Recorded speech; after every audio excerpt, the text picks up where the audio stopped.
I'm here with the bad man himself, Bubba Jenkins. Bubba just signed with PFL. He's kind enough to join us today, and I'm really excited to get to speak to him about MMA, about wrestling, and just about what's going on in his life in general. Bubba, how are you doing, man?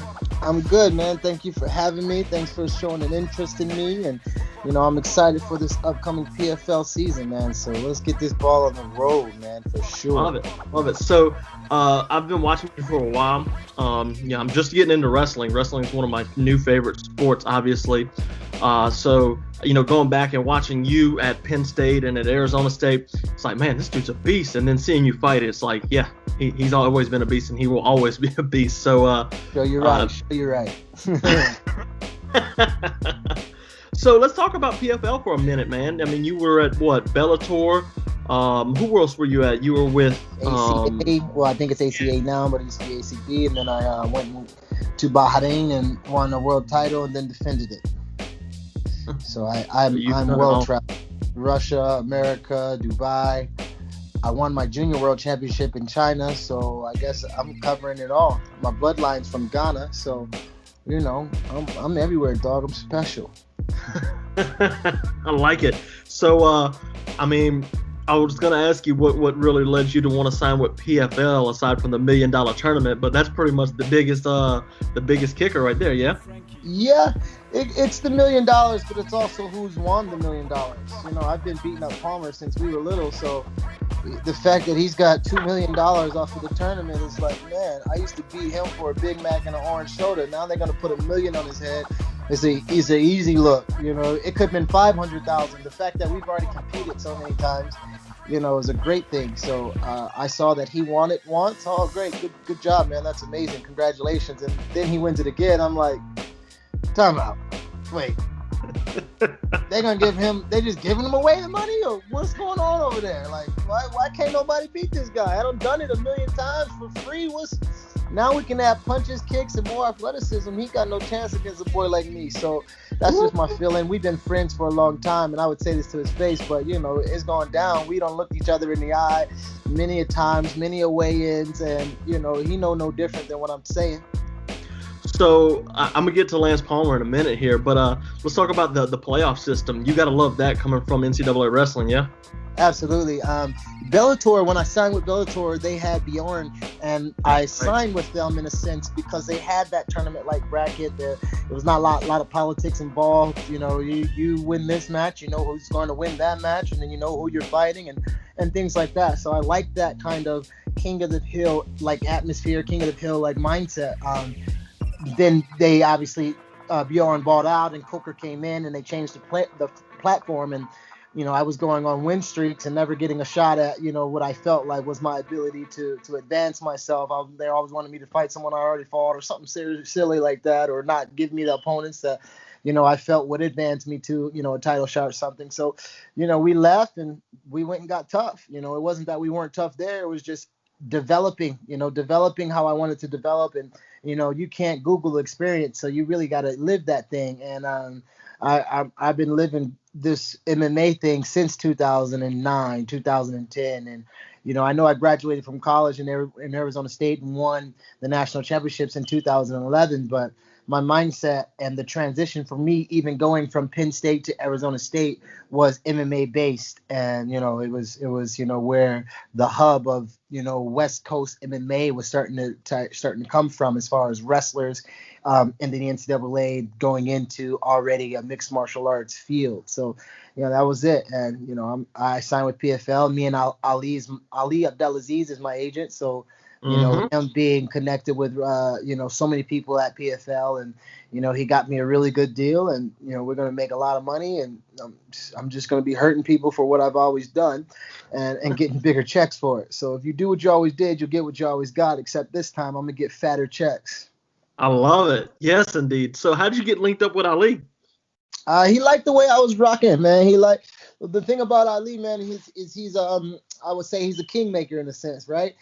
Yeah. I was running the ball for myself as far as going to Brave and winning championships and getting sponsors. And, I speak for myself. I'm pretty intelligent as far as, being able to know what I'm worth in a little bit and not, piss off too many people while asking for what I'm worth. And when I got with Ali, he was like, you know what? I like what you've done. I like that you've become a world champion. I like the way you speak. I like the way, you're the real deal. And Ali's a great tell of talent, of course. If you side with Ali, you're probably the real deal. You're one of you're one of the toughest fighters in the world, at least wrestlers. He's got all the best wrestlers. He even has Lance Palmer, which is no worry of mine. It's just like, okay, cool.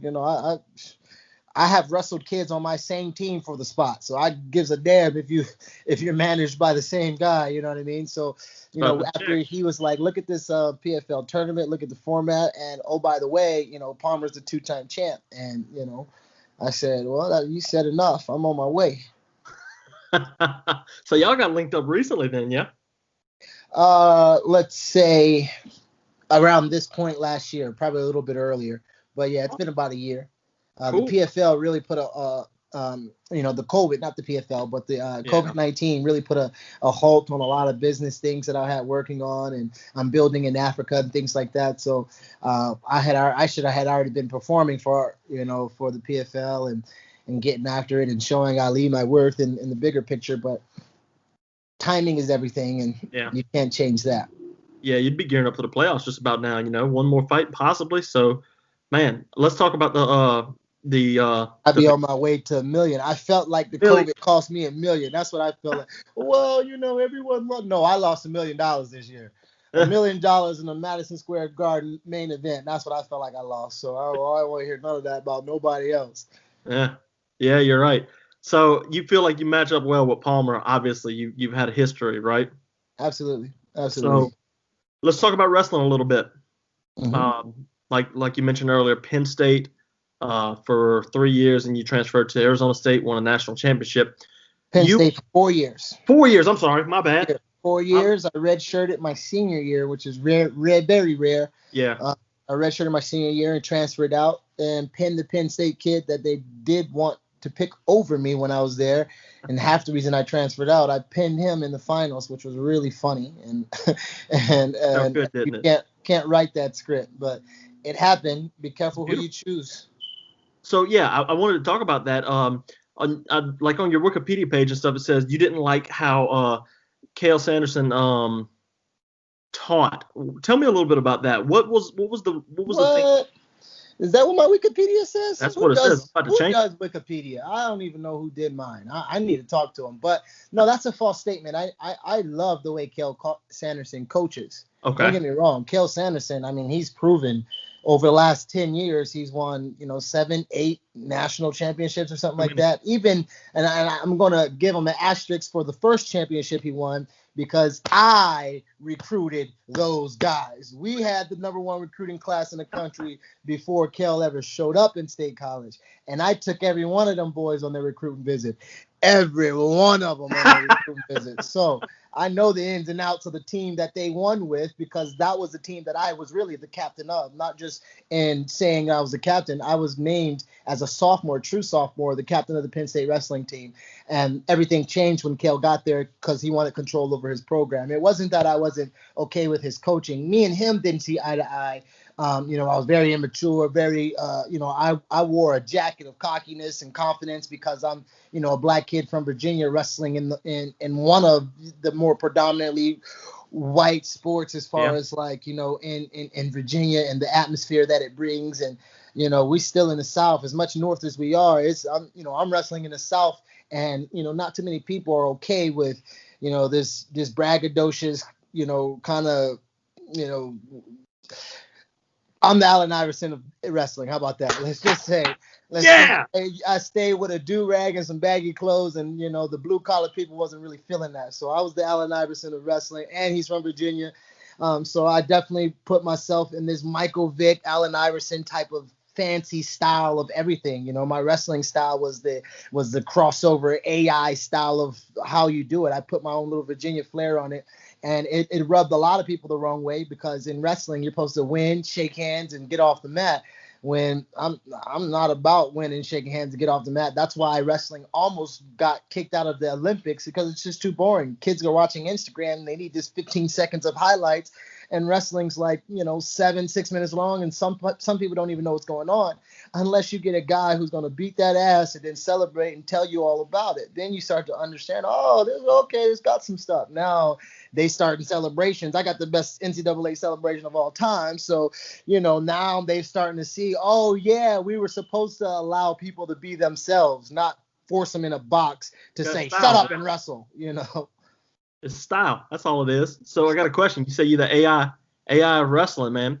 AI's most famous moment is when he crossed the hell out of Tai Lu and just stepped over him, sunned him like that. What's your AI moment like that? My AI moment was probably shooting the ankle bands down against Cael Sanderson in the corner. I shot the ankle bands up in their direction, then I kind of shot them down. And that was probably my AI, like, don't mess with me moment. Then I had my arms out like I was Debo on the block, like, who else wants some of Debo? And it was in Philly, so it definitely didn't make the crowd go well. That was a crowd that rooted for me. That was my fan base. That was my team. That was, Philly. They came out to State College many a times. It's not a long drive. So for the national tournament to be in Philly and there's nothing but blue and white Nittany Lions in the crowd, and for me to be an ex-Penn State guy and then pin the Penn State guy and then have them boo me was even more of a like, yeah, y'all used to cheer, but now y'all booing. I have a tendency to do that to folks. I'll turn you back. That's a unique experience. Do you and Cael still talk any? We do. I actually did an exhibition match for Cael 2 weeks ago in State College. We squashed our beef. We had a long, great conversation. I wrestled three-time national champion Jason Nolf. I did a little exhibition. It was a quiet thing. I didn't post it everywhere. In our primes and in his prime and at the right weight, been a different story. But, I came through having fun and not really looked at it as a serious thing. But it was to really squash the beef, get back in with Cael in a sense, and let the Penn State fans know I got no hard feelings. I'm a Sun Devil. You see the picture. But, I like it. I got no hard feelings for the State College folks. Y'all helped me out. I had a great time. I was a national champ on and off the mat. So, we had a good time there. Yes, indeed. So, the wrestling, like with the Rockfin card that Nittany Lions been putting on, the wrestling club up there, Wrestling Underground. Do you have any interest in doing stuff like that? Would even PFL permit that? Yeah, they let me do it 2 weeks ago. Oh, yeah, sure. Yeah, you just said that. I wrestled that exhibition match, and I'm looking at. I just heard some news about James Gallagher. I think the colorful haired kid didn't want to wrestle him or grapple with him or something like that. And I think that kid's pretty tough. He lost to Cheeto, but I think he's pretty tough. But nonetheless, he didn't want to wrestle or he didn't want to grapple Gallagher, and Gallagher's been running from me since Bellator days. That's Connor's little sister, so I'm trying to find his ass and beat the hell out of him. I'll strangle every wrestler in the sport. You ain't seen a wrestler like me, boy. Tell him to bring it. Yeah, so we'll see what Chael Sonnen does, because he needs a partner, and I'm willing and able. I'm telling you right now. Chael, you're listening. I know you are. Chael didn't listen to my podcast. Chael, you're listening. Bubba wants to get on. So last question before I go. The hottest topic in wrestling, Dake and Burroughs. Who goes to the Olympics? I know you're picking Burroughs. JB's the man, bro. JB's the man. Burroughs is the man. It's hard to go against him, but Dake changes every 6 months. Dake looks different, and Dake has come close, and Dake is getting closer, and Dake is probably a little bit more hungrier and focused because he knows it's just him at the top with Burroughs. Burroughs is like the Golden State Warriors, the Chicago Bulls. Huh? Are you disrespecting Taylor? No, Taylor's up a weight. He's not even. Oh yeah, that's right. He didn't go up a weight. My bad. Taylor went up a weight, and I still think he's got a whole problem to deal with Valencia. The Arizona State kid. But I'm not disrespecting Taylor because Taylor got disrespected by Burroughs and then left. So that ain't got nothing to do with me. That's the Magic Man just disappeared. I don't know where he at in that weight class. So Dake's the only one that stuck around, and Dake's been taking L's for a long time. And I think after eating all those L's, you get a little bit hungry for a dub, and it's hard to go. If I wouldn't bet on him, I wouldn't bet on against Burroughs, but Dake. You got to make an official prediction. Are you going with Dake? No, can't do it. Not in public. Nope. Do it. Burroughs is my guy. Going with Burroughs. But it's gonna be close. And if there is any chance, it's sooner than later. It's now. Yeah. Jake is a little bit younger, and like I said, probably a little bit hungrier. But JB all day, son. I like it. So when's PFL coming back? They got a rumor they're coming back next year, early. April 23rd, I believe. And if I'm not on the first card, I'm in the crowd fighting someone that night. I'm telling you. Somebody catching hands. It needs someone's catching hands. It's been too long. So I need to get back in the cage. And they said they're having something in April. If they not letting me fight in April, I'm fighting somebody in April. Greg, watch out, dude. It's coming back, man, and I'm excited. I do know that they took the right precautions, and some people were, beefing with them about this, that, and the third. And there are other fighters like, oh man, you got to sit them down. And I understand that, they got a game to play. They got a politics, and they got, the election, and they got, their investors and things like that. It's not just as easy as the other organizations are doing it. PFL is a more intricate organization, and if they're going to halt, the ability to make $1 million, it better be good for a good reason. And the world's dying. The world is in a pandemic, and I think that's a really good reason to say, hold on, guys, let's figure it out. And I know that there are other gyms and other organizations that fought, but you got to do what's right for you. And I don't count other men's pennies. I like it. Bubba, I appreciate you, man. Where can everybody find you on social media? Man, I ain't hard to find. I'm Bubba Jenkins anywhere you look. So Bubba Jenkins MMA, just Google me, dog. I'll show up. Ain't none of my shit private. Ain't nothing blocked off. You message me, I message you back, and it's me running it. So I run the rock until Ali came through and started negotiating for me contractually. I was running everything, and I still am. He just got me locked into the PFL deal, which is an amazing deal, and shout out to him for it. But other than that, man, I'm easy to find, and I ain't hard to reach. So you can talk to me. I'm down to earth. I don't beat some people up, and I don't sing the stars, but it's all good with me. Hey, so look, when you win the $1 million, don't forget about the little shows that was on with you before then. So shout me, give me an interview, dog, right before, right after. I'll let you know what it's gonna be, and I'll let you know what it was when it happens. Awesome. I'm gonna shoot you my number, my man. Take it easy. I appreciate you coming on. All right, buddy. Good talking to you. We'll see you next time.